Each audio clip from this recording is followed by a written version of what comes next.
Welcome back. Today is Juneteenth, the holiday marking the day enslaved African Americans in Galveston, Texas learned they'd been freed after the end of the Civil War and more than 2 years after Abraham Lincoln signed the Emancipation Proclamation.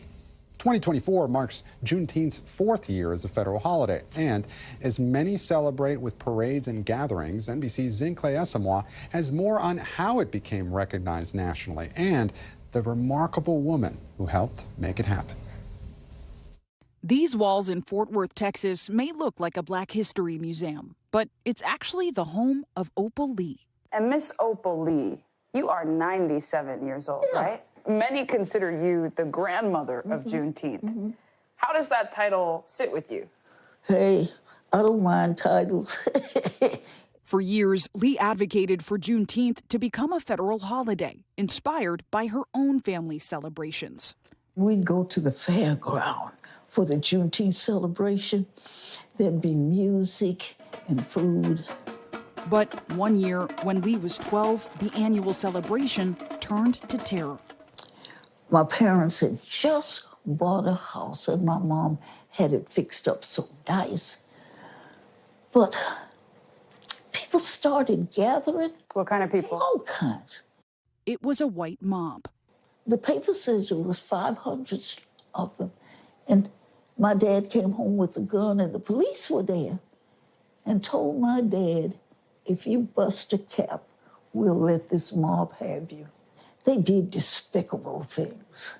The terror did not quench her resolve. In 2016, Lee made headlines at 89 years old, pledging to walk from Fort Worth to Washington, D.C. The journey, 2.5 miles each day, to symbolize the 2.5 years Black Texans waited for the message of emancipation to reach them. That if a little old lady in tennis shoes was walking from Fort Worth to D.C. 1,400 miles, somebody would take notice. And they did. In 2021, the White House calling Lee, President Joe Biden making Juneteenth a federal holiday. How did you feel?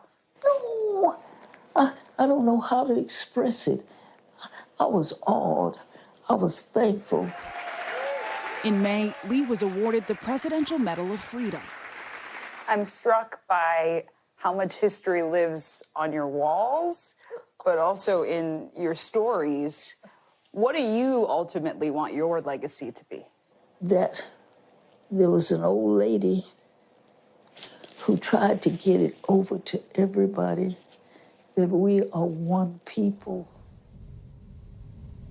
What a remarkable woman, and we thank Zincle Asamoah for that report. And joining me now is Keith Mays, professor of Black Studies at the University of California at Santa Barbara. He's also the author of The Unteachables, Disability Rights and the Invention of Black Special Education. Professor, thank you so much for joining us. And listening to Zincle, you bet. Listening to Zincle's reporting there, what do you make of the reminder of just how recent this history is, beyond the fact that federal recognition didn't come until 2021? Absolutely. I think when you look at the totality of the history of Juneteenth, you can't help but to recognize Opal Lee and all the other Black grassroots activists that kept the holiday alive at the community level, Gabe. That's important because in many ways, the recognition of all Black celebrations, they live with the participation of community folks who give life to the holidays every year. And then we see the recognition by either city councils, counties, states who begin to embrace the holiday after Black communities across the countries have kept it alive. So I think it's a wonderful thing. I think Texas was the first state to recognize it in 1980. Many of the state recognitions across the country, Gabe, really only began in the 21st century. And that led up to the federal recognition and the signing of the Juneteenth into law by President Biden in 2021. So it's been a long history, a long legislative history. Yeah, and so, Professor, many people have today off, of course, being a federal holiday now, and as they plan to celebrate, is there an appropriate way to celebrate? So do you see this more of a somber day of commemoration or a day of celebration? It's both. It's a day of celebration. It's a day of memory, public memory, historical memory, understanding the significance of the holiday, putting the holiday into its appropriate historical context. And as your piece, leading piece demonstrated, it is about the formal ending of slavery. But we also have to understand that Juneteenth should talk about the material realities that African Americans face. So on the one hand, it's great to celebrate the history of Black America, but we also have to at least begin to think about how these commemorations, these perennial celebrations, can address some of the long-standing issues that face Black folks in this country. And Professor, to that point, we are, of course, in an election year. What do you see as the importance of this holiday in this current political moment, particularly given the deep partisan divisions we've seen? That's a really good question, because, again, Juneteenth is part of American history. It is central to Black American history. And so the battles that we are engaged in around Black history, in the teaching of it in classrooms, it is really important for us to understand that Juneteenth is appropriate to understand, to embrace, to celebrate, and to teach our children and the children of this country who Black America is and was and should be going forward in the future.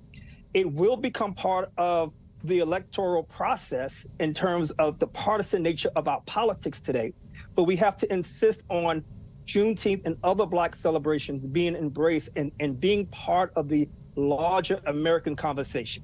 Not only Black America and its political future, but also about who we are as a country and as American citizens. We must embrace Juneteenth. And Professor, I want to play some of what Vice President Harris said at a Juneteenth celebration in Georgia yesterday. Let's take a listen. Now that it is a federal holiday, let's also incorporate into our tradition, our new traditions, that we will think of Juneteenth of a day for us to have a call to action to register folks to vote. So let's think about Juneteenth as a way that reaffirms our commitment to holding on to our freedoms and rights, especially in this environment where there is a full-on attempt to attack fundamental freedoms and rights. And Professor, before I let you go, what kind of action do you want to see from politicians and lawmakers? I want to see the action that began after the tragic death of George Floyd. In many ways, Juneteenth is an unfinished revolution, because one can argue that if it wasn't for the murder of George Floyd, we may not have had a federal holiday that was signed by President Biden in 2021. But also, we have other unresolved legislative battles to face. Voting rights is one, police accountability is another. I would like to see these holidays galvanize us to action and pass some of the most important pieces of legislation that we have to pass in order for us to be the country that we've always been. We're talking about rollbacks politically, and if Juneteenth and any other Black holiday can address these issues, can forestall the regression of civil rights gains, then it's worth celebrating, embracing, and fighting for. This is the year to do it in 2024. Professor Keith Mayes, thank you so much for this important conversation on this day. Thanks for watching. Stay updated about breaking news and top stories on the NBC News app, or follow us on social media.